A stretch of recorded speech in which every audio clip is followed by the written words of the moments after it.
नमस्कार मित्रों, उम्मीद करता हूँ आप सभी अच्छे होंगे। आज की इस आंसर राइटिंग प्रोग्राम में आप सभी का स्वागत है। सभी लोग एक बार कमेंट करके जरूर बताइएगा कि जो आंसर राइटिंग प्रोग्राम है आपके लिए कितना महत्वपूर्ण है और किस तरीके से आप इससे लाभान्वित हो पा रहे हैं। आज का जो विषय है बहुत अच्छा विषय है, जो एग्जाम में प्रत्येक वर्ष लगभग कहीं ना कहीं किसी न किसी रूप में आता रहता है। क्या प्रश्न है, एक बार देख लेते हैं कि भारत का राष्ट्रपति तानाशाही नहीं बन सकता। बहुत अच्छा क्वेश्चन देखने को मिल रहा है। देखा जाए यूपीपीसीएस में पूछा गया है, यूपीपीसीएस में क्वेश्चन। तो मैं, जैसा कि आप जानते हैं कि मैं लास्ट ईयर के पेपर ही लिख के इसलिए लेके आता हूँ, आप समझ पाओ कि उन प्रश्नों को कैसे टैकल करने का तरीका होना चाहिए, राइट। और इस प्रश्न में डिमांड क्या थी? ओनली 125 वर्ड का डिमांड था। तो अब यहाँ एक सीमित दायरे में आपको प्रश्न को लिखना है, तो आपके पास एक डेडलाइन लग जाती है कि इस प्रश्न को किस तरीके से 125 वर्ड में लिखें, जिसके मल्टी डायमेंशन बनने के उपरांत प्रश्न का एक ढांचा जो है बेहतर बन पाए। तो मैं हमेशा कहता हूँ कि जब तक आपको आंसर राइटिंग लिखना नहीं बेहतर आएगा, तब तक आप नॉलेज कितना ही गेन कर लीजिएगा, आप उसको रिप्रेजेंट करने का तरीका नहीं आता, आपको रूपरेखा बनानी नहीं आती, इसको क्रमबद्ध तरीके से आप सजा नहीं पाते हैं, ध्यान रखना। तो चीज़ें आप मेंस में पार्टिसिपेट कर भी जाएंगे, आप प्रीलिम्स क्वाली कर भी जाएंगे, ध्यान रखना। तो फिर अच्छे आंसर प्राप्त या अच्छे आंसर नहीं लिख पाएंगे, अच्छे अंक प्राप्त नहीं कर पाएंगे। जिसके लिए मैं कहूँ तो यूपीएससी की इस यात्रा में लगभग 3 से 3.5 4 हज़ार प्रश्नों का अभ्यास करना बहुत ज़रूरी है। अगर इतने आप प्रश्नों का अभ्यास कर लेंगे तो आपकी आंसर राइटिंग जो स्किल्ड है, जो आप सीख पाएंगे, वो बहुत अच्छे नंबर प्राप्त करा पाती है। चलिए प्रश्न को समझते हैं कि भारत का जो राष्ट्रपति है, ऐसा क्यों कहा गया राष्ट्रपति तानाशाही नहीं बन सकता। The president of Indian can not become a dictator. तो तानाशाही क्यों नहीं बन सकता, क्या इसके कारण है, आपको इस पर डिपेंड करना है। ऐसे बहुत सारी बातें हो सकती हैं, लेकिन हम इस प्रश्न को 3 माध्यम से कर सकते हैं। पहले जब इसकी रूपरेखा बनाएंगे, ध्यान रखना, तो रूपरेखा बनाते समय किन किन विशेष चीज़ों का याद रखना है, ये ध्यान रखना पड़ेगा। पहले थोड़ा सा इंट्रोडक्शन दे दीजिएगा राष्ट्रपति के बारे में कि राष्ट्रपति होता क्या है, एक आध लाइन में, ध्यान रखना। नंबर 2, रिप्रेजेंट कर लो इसके संवैधानिक प्रावधानों के बारे में कि इनको कॉन्स्टिट्यूशनल स्ट्रक्चर में कहाँ कहाँ इनबिल्ड किया गया है।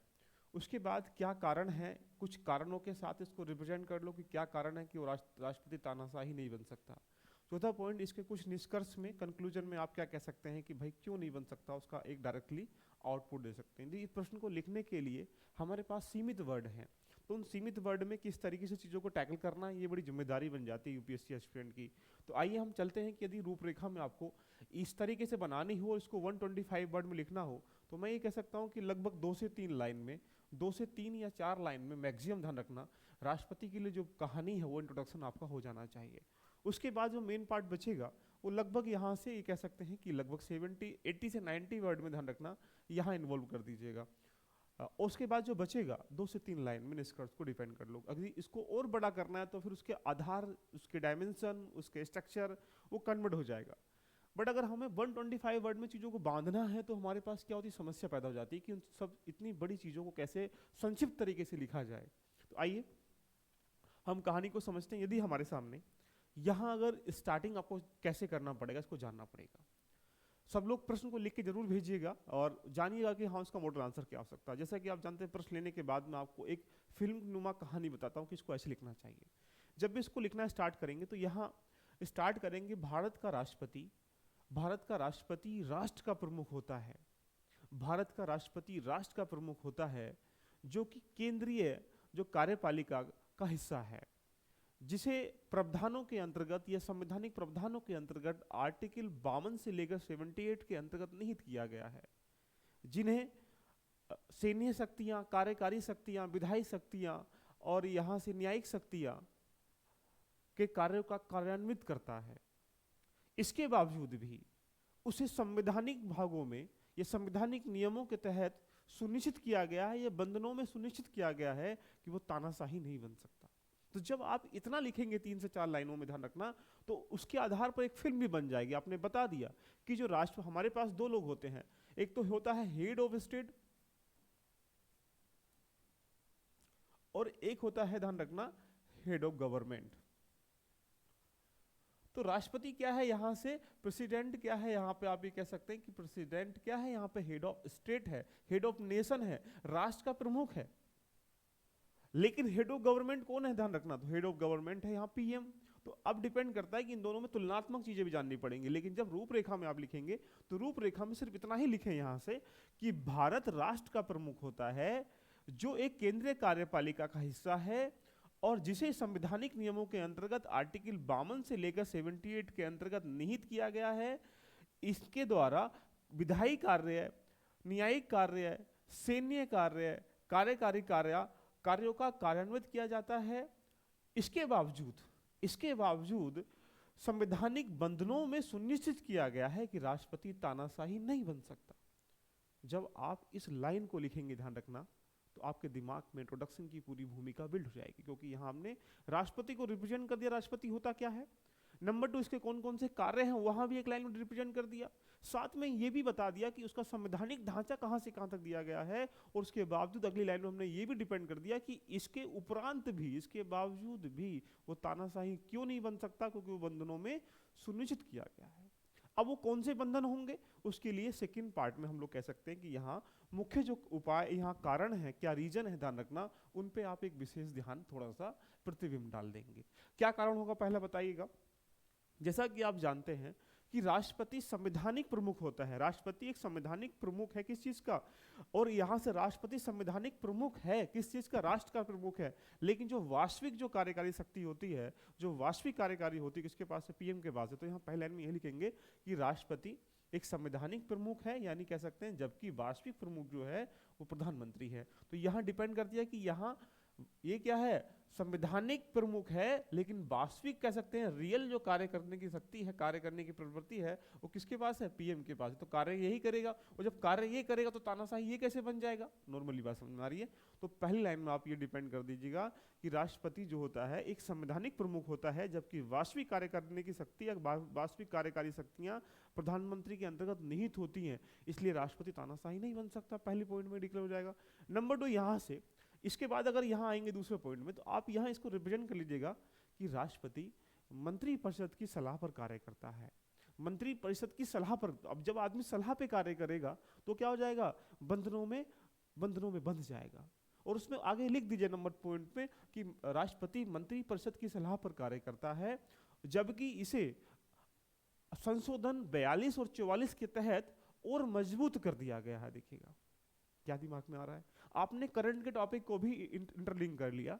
यहां लिखेंगे कि राष्ट्रपति मंत्रिपरिषद की सलाह पर कार्य करता है, संशोधन 42 और 44 के तहत इस प्रक्रिया को और मजबूत कर दिया गया कि जो इस कार्य किए जाएंगे वो राष्ट्रपति सलाह के अकॉर्डिंग ही काम करेगा।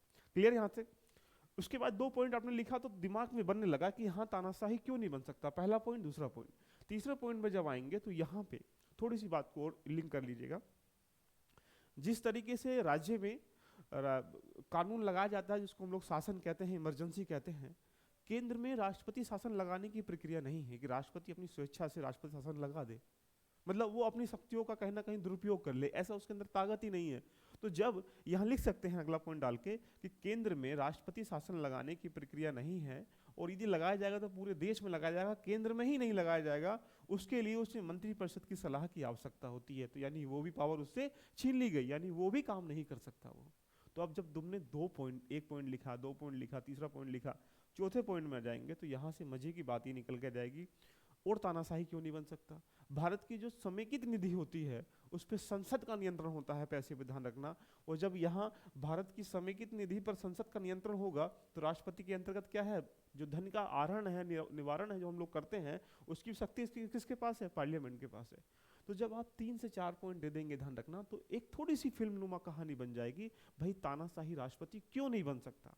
और जब ये दिखा देंगे आप राष्ट्रपति तानाशाही नहीं बन सकता, उसके कारण आपने क्या बोल दिया, राजनीतिक आर्थिक कारण को भी दिखा दिया, आपने सामाजिक कारण को भी दिखा दिया, यहाँ से यहाँ पे कह सकते हैं तो एक प्रकार से संवैधानिक कारण को भी दिखा दिया, और यहाँ से जो हमारे राजनीतिक कारण है उसको भी दिखा दिया। यानी इसी तानाशाही में आपने कम से कम 3 से 4 डायमेंशन को क्लिक कर लिया। भैया सामाजिक कारण, समाज के लिए राष्ट्र कानून बनाएगा, नहीं लगा सकता आपातकाल की स्थिति में। तो जब ये चीजें आप लोगों ने कर ली तो यहाँ से चीजें फिल्मनुमा बन जाएंगी आपकी। उसके उपरांत अगर हम लोग चलें तो अब इसमें तुम निष्कर्ष के तौर पर क्या लिख सकते हैं, तीसरा पॉइंट में हम लोग क्या लिखेंगे, निष्कर्ष लिख सकते हैं। और जब यहाँ निष्कर्ष लिखेंगे, ध्यान रखना, तो उसमें क्या होना चाहिए, थोड़ी सी कहानी इसके दिमाग में 2 से 3 लाइन में हो जानी चाहिए। जैसे इस प्रकार अगर जो आपने ऊपर लिखा है तो लिख देंगे कि इस प्रकार राष्ट्रपति यहाँ से गणतंत्र का, ध्यान रखना, एकमात्र प्रमुख है, गणतंत्र का एकमात्र प्रमुख है, उसकी गतिविधियों को, राष्ट्रपति के जो गतिविधियां होती हैं देश में वो राष्ट्रपति के नाम से की जाती हैं, उन्हें सत्ता का नाम मात्र प्रमुख बनाया गया है। वास्तविक प्रमुख तो पीएम होता है, जैसे देखा होगा आप लोगों ने। तो यह नाम मात्र प्रमुख बनाया गया है। तो निश्चित रूप से यह राष्ट्रपति तानाशाही नहीं बन सकता। आपने इतनी कहानी जब निष्कर्ष में डिपेंड करा दोगे तो थोड़ी सी उसकी फिल्म सी बन जाएगी, तो आपको मजा आने लगेगा। तो एक बार सभी लोग प्यारे दोस्तों कमेंट करके जरूर बताएं कि जो ये सीरीज है कैसी लग रही है। इससे आप लोग ऐसे प्रश्नों से क्या कर सकते हैं, मैंने आपके थोड़ी सी फिल्म को बना देता हूँ, और उसके बाद आप इस प्रश्न को लिखने का जब अभ्यास करेंगे 125 वर्ड में, तो आपके पास एक डायरेक्शन मिल जाएगी। डायरेक्शन मिलने का मतलब ये हुआ कि आप एक डायरेक्शन को जान पाएंगे कि हमें कैसे कैसे चीज़ों को इवेलुएट करना होता है। तो इस प्रश्न को लिख के जरूर भेजिएगा, और मैंने उसको फिल्म लगा, कैसा लग रहा है आपको एनालाइज करने का तरीका एक बार कमेंट करके जरूर बताइएगा। मिलते हैं नेक्स्ट क्वेश्चन के साथ। All the best, love you all, enjoy करें इस यात्रा का, बहुत जबरदस्त यात्रा है, और आनंद के साथ ध्यान रखना, लाभान्वित होते रहें। Love you all, bye bye, take care.